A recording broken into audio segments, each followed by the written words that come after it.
छात्र द्वारा फांसी लगाकर आत्महत्या करने के मामले में पुलिस द्वारा शिक्षिका सहित उसकी मां के खिलाफ हत्या के लिए उकसाना सहित विभिन्न धाराओं में प्रकरण दर्ज किया गया है और मां बेटी को गिरफ्तार भी कर लिया गया है। दरअसल पूरे मामले में जानकारी देते हुए पुलिस के द्वारा बताया गया कि पिछले दिनों बाणगंगा थाना क्षेत्र में रहने वाले गौरव नामक एक युवक द्वारा स्वयं के घर में फांसी के फंदे पर झूमकर आत्महत्या की घटना को अंजाम दिया था, जिसके बाद परिजनों द्वारा कई तरह के आरोप लगाते हुए पलासिया पर स्थित महिला थाने का घेराव भी किया था। पूरे मामले में बात सामने आ रही है कि शिक्षिका युवती द्वारा दुष्कर्म सहित विभिन्न तरह के आरोप लगाए जा रहे थे, जिसके कारण मृतक काफी आहत था और इसी बात के कारण उसने आत्महत्या की थी, जिसके बाद पुलिस द्वारा तमाम साक्ष्य सबूत जुटाए गए और फिर जांच पड़ताल शुरू की गई तो शिक्षिका और उसकी मां पर आत्महत्या के लिए उकसाना सहित विभिन्न धाराओं में प्रकरण दर्ज किया गया। सबूत में युवती की मां भी शिक्षिका के साथ इस पूरी वारदात में शामिल थी और इसी आधार पर मां को भी आरोपी बनाया है।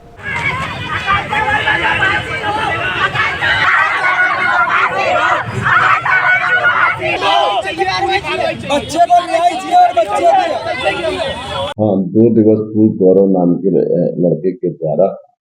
आत्महत्या की गई थी।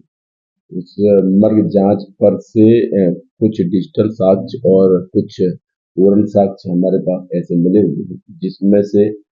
जिस लड़की के द्वारा ब्लैकमेल किया जाता उसकी मां की साजिश के साक्ष्य मिले हुए हैं, जिसमें से प्राथमिकी दर्ज कर ली गई है बीएनएस की धारा 108 और 35 के तहत और दोनों को गिरफ्तार भी कर लिया गया है। बाकी अन्य साक्ष्य जुटाए जा रहे हैं, जल्दी पकड़ न्यायालय किया जाएगा। नहीं, बेसिकली क्या है कि जो लड़की है वो नंदा नगर में स्टेट फॉरवर्ड इंग्लिश एकेडमी में पहले पढ़ती थी, इंग्लिश की कोचिंग लेती थी, बाद में उसी एकेडमी में पढ़ाने लगी। जो गौरव था वो B.Pharma कर रहा था, तो इंग्लिश की कोचिंग पढ़ने के लिए गया, वहां से दोनों आपस में संपर्क में आए थे। संपर्क में आने के बाद इनके बीच में काफी घनिष्ठ संबंध बने और उसके बाद जो हमारे पास साक्ष्य हुए हैं कि उन्हीं संबंधों के बाद उसको ब्लैकमेल किया गया और ऐसी स्थितियां निर्मित की गई माँ और बेटी ने मिलकर के कि उसको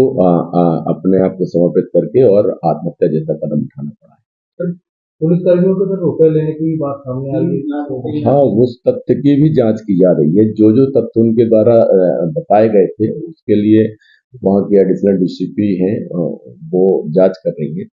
अगर उसमें भी कोई भी ऐसा तथ्य आता है तो उस पर भी वैधानिक कार्रवाई की जाएगी। अभी तक क्रिमिनल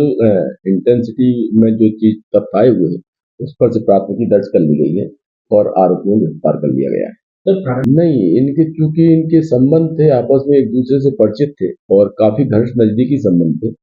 और अभी तक जो पता लगा है कि जो महिला पक्ष के द्वारा जो शिकायत की गई थी आपस में मतलब समझौते के लिए बात की गई और वो अभी तक के तथ्य में यही प्रकट हुआ है कि वो आपस में कहीं ना कहीं एक समझौता, एक सामान्य परिस्थितियां निर्मित करना चाहते थे। शेष बाद में जितने भी आरोप लगाए गए हैं उसकी जांच की जा रही है।